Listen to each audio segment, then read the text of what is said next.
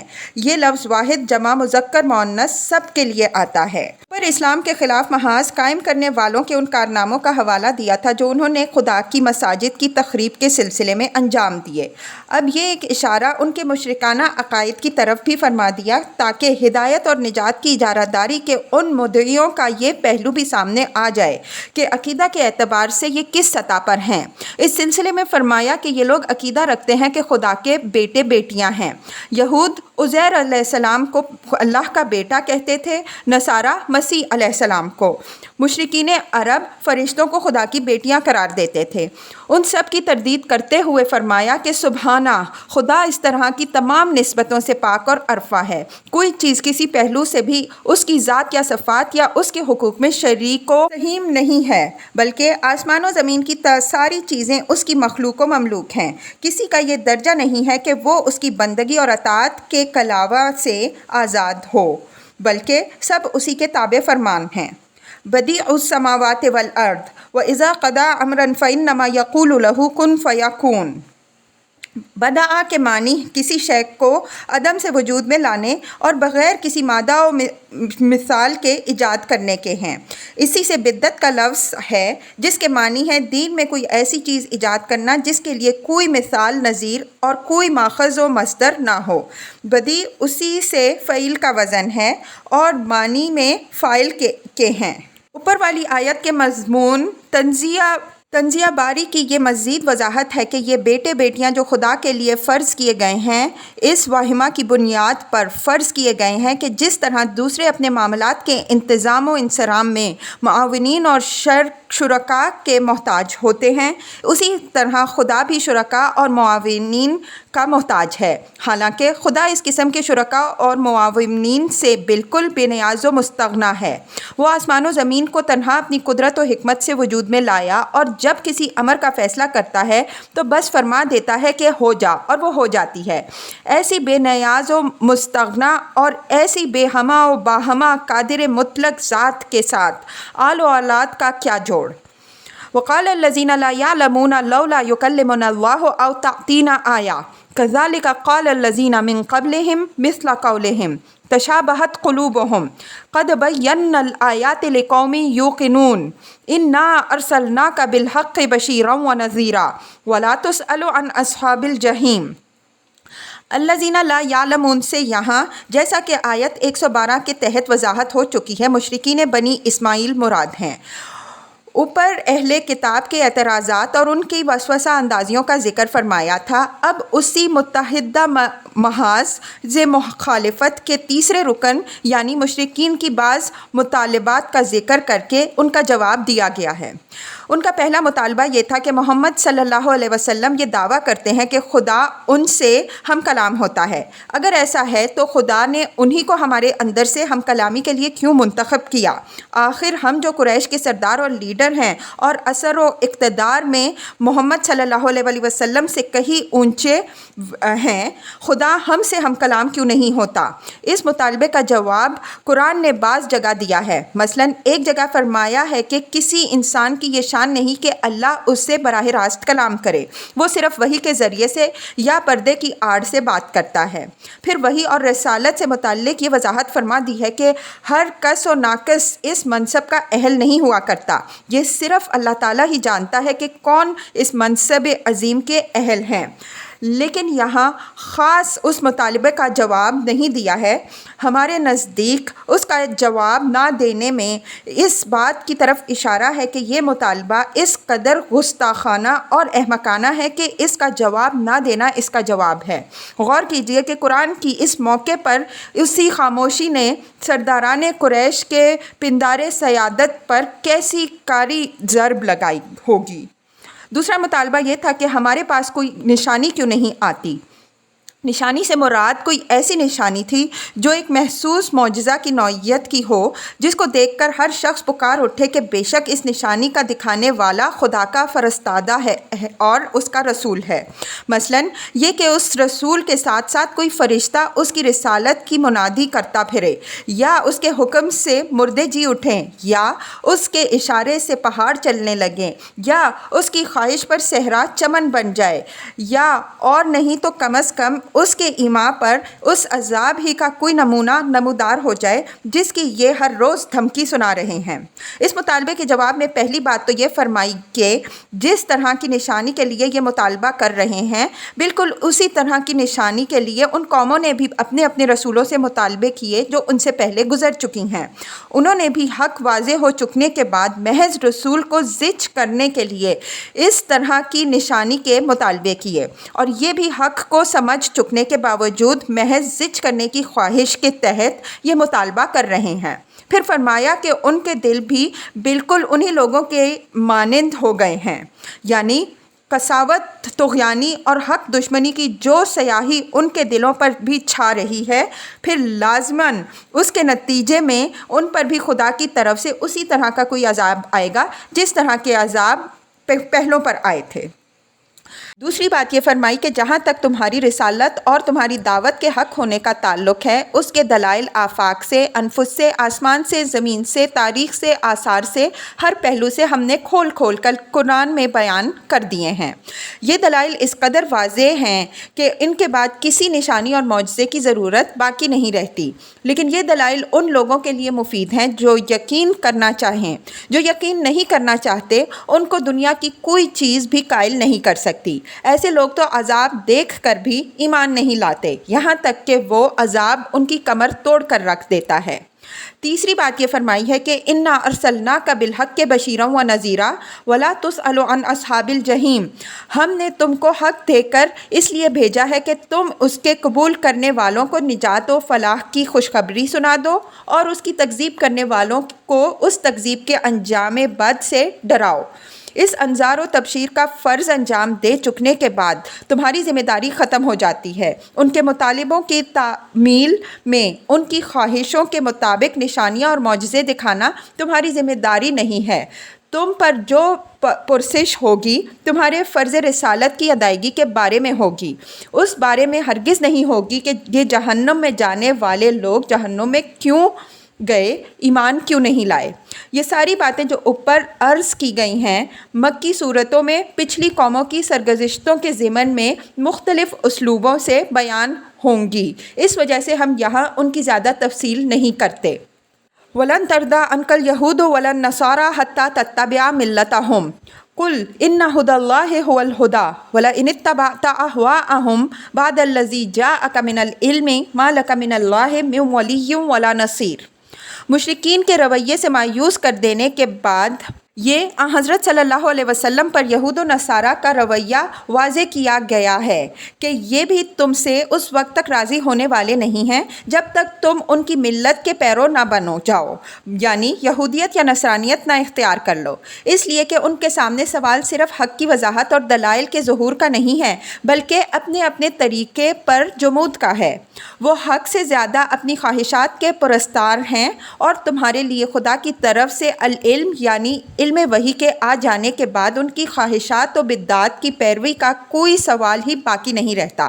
اس وجہ سے ان کو یہ فیصلہ کن جواب دے دو کہ اصل ہدایت تو وہ ہے جو اللہ کی طرف سے آئے۔ تو اب جب کہ میرے پاس اللہ کی ہدایت آ چکی ہے، میں اس کو چھوڑ کر کسی اور طریقے کی پیروی کس طرح کر سکتا ہوں؟ یہاں یہود و نصارہ کے اختیار کیے ہوئے طریقوں کو احوا یعنی خواہشات کے لفظ سے تعبیر فرمایا ہے۔ اس کی وجہ یہ ہے کہ خدا کی طرف سے ہدایت آ جانے کے بعد کسی اور طریقے پر جمے رہ جانا حقیقت اپنی خواہشات کی پیروی ہے۔ وَلَئِنِ اتَّبَعْتَ میں خطاب اگرچہ بظاہر حضرت صلی اللہ علیہ وسلم کی طرف ہے، لیکن اس میں جو تنبیہ اور عتاب ہے اس کا رخ یہود و نصارہ کی طرف ہے۔ اس طرز خطاب کی مثالیں قرآن مجید میں بہت ملیں گی۔ اس آیت میں ملت کا جو لفظ آیا ہے اس کے اصل معنی طریقہ کے ہیں، لیکن اس سے کسی شخص یا گروہ کا وہ طریقہ زندگی مراد ہوتا ہے جس کی بنیاد مذہب اور روایات مذہب پر ہو۔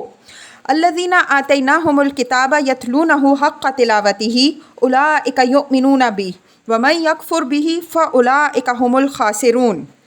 عام اہل کتاب کے رویے سے مایوسی کے اظہار کے بعد ان اہل کتاب کا ذکر فرمایا جو اپنی کتاب پر فی الواقع ایمان رکھتے تھے۔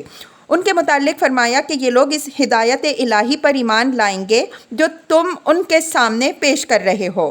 یہاں صالحین اہل کتاب مراد لینے کی ہمارے نزدیک کئی وجہیں ہیں۔ ایک تو یہ ہے کہ ان کے متعلق فرمایا ہے یتلونہ حق تلاوتہ، یہ اس کی تلاوت کرتے ہیں جیسا کہ اس کی تلاوت کا حق ہے۔ ہمارے نزدیک یہ ضمیر مفعول سے حال پڑا ہوا ہے اور مقصود اس سے یہ ظاہر کرتا ہے کہ ان کا حال شروع سے یہ رہا ہے کہ انہوں نے اس کتاب کی سچی قدر کی ہے جو ان کو ملی تھی۔ ان لوگوں کی مانند یہ کبھی نہیں رہے ہیں جن کا حال قرآن نے یہ بیان کیا ہے کمثل الحمار یحمل اسفارا، چار پائے برو کتاب چند، پیٹھ پر کتابوں کا بوجھ تو ہے لیکن کچھ خبر نہیں کہ ان کتابوں میں کیا ہے، بلکہ یہ فکر و تدبر کے برابر اس کی تلاوت کرتے رہتے ہیں، اور ان کی یہ تلاوت طلب ہدایت کے لیے تھی، نہ کہ محض اپنی من گھڑت آرزوؤں اور خواہشات کے حق میں دلائل ایجاد کرنے کے لیے۔ دوسری یہ کہ ان کے متعلق خبر دی گئی ہے کہ یہ اس ہدایت پر ایمان لائیں گے جو آخری رسول کے ذریعے سے اللہ نے ان پر اتاری ہے۔ تیسری یہ کہ یہاں ان اہل کتاب کے لیے آتیناہم الکتاب کا صیغہ استعمال کیا ہے۔ قرآن کے نظائر سے یہ معلوم ہوتا ہے کہ یہ صیغہ اہل کتاب کے لیے بالعموم مدح کے موقع پر استعمال ہوا ہے۔ چند مثالیں ملاحظہ ہوں۔ نمبر 1، الذین آتیناہم الکتاب یعرفونہ کما یعرفون ابناءہم، بقرہ 146۔ ترجمہ، اور جن کو ہم نے کتاب بخشی ہے وہ اس کو پہچانتے ہیں جس طرح اپنے بیٹوں کو پہچانتے ہیں۔ نمبر 2، والذین آتیناہم الکتاب یعلمونہ انہ منزل من ربک بالحق، انعام 112۔ ترجمہ، اور جن کو ہم نے کتاب عنایت کی ہے وہ جانتے ہیں کہ یہ قرآن تمہارے رب کی طرف سے حق لے کر اترا ہے۔ نمبر 3، والذین آتیناہم الکتاب یفرحون بما انزل الیک، رعد 36۔ ترجمہ، اور جن کو ہم نے کتاب عطا کی ہے وہ خوش ہوتے ہیں اس چیز سے جو تمہاری طرف اتاری گئی ہے۔ نمبر 4، الذین آتیناہم الکتاب من قبلہ ہم بہ یؤمنون، قصص 52۔ ترجمہ، اور جن کو ہم نے کتاب دے رکھی ہے اس کے پہلے سے وہ اس پر ایمان لائیں گے۔ الذین اوتوا الکتابہ کے بالمقابل الذین آتیناہم الکتاب کے الفاظ کے اندر اہتمام اور عنایت کا پہلو نمایاں ہے۔ وہ ان لوگوں سے مخفی نہیں ہو سکتا جو معروف اور مجہول کے مواقع استعمال اور عربی زبان میں ان دونوں اسلوبوں کی ادبی نزاکتوں سے واقف ہیں۔ مذکورہ اسلوب میں معروف کا صیغہ اس حقیقت کو ظاہر کر رہا ہے کہ اللہ تعالیٰ نے کتاب حقیقت میں انہی کو دی جنہوں نے اس کی قدر کی، جنہوں نے اس کی قدر نہیں کی ان کو گویا خدا نے کتاب دی ہی نہیں۔ اسی فرق کے سبب سے اوت الکتاب کا صیغہ مدح کے مواقع میں بہت کم استعمال ہوا ہے۔ اولئک یؤمنون بہ خبر ہے الذین آتیناہم الکتاب یتلونہ حق تلاوتہ کی، یعنی جو اہل کتاب اپنی کتاب کا صحیح حق طریقے سے ادا کرتے ہیں وہی اس خدا اللہ پر ایمان لائیں گے جو پیغمبر صلی اللہ علیہ وسلم ان کے سامنے پیش کر رہے ہیں۔ اس کی وجہ یہ ہے کہ سنت اللہ یہ ہے کہ اللہ تعالیٰ اپنی روحانی نعمتوں میں برکت انہی کو عطا فرماتا ہے جو اس کی قدر کرتے ہیں۔ جو قدر نہیں کرتے ان کو مزید عطا ہونا تو الگ رہا، جو عطا ہوئی ہوتی ہے وہ بھی ان سے سلب کر لی جاتی ہے۔ آخری شریعت کے بارے میں یہی وعدہ اللہ تعالیٰ نے حضرت ابراہیم علیہ السلام سے فرمایا تھا کہ اس میں تمہاری ذریت کے صرف اچھے لوگ ہی حصہ پائیں گے، جو برے ہوں گے وہ اس سے محروم رہیں گے۔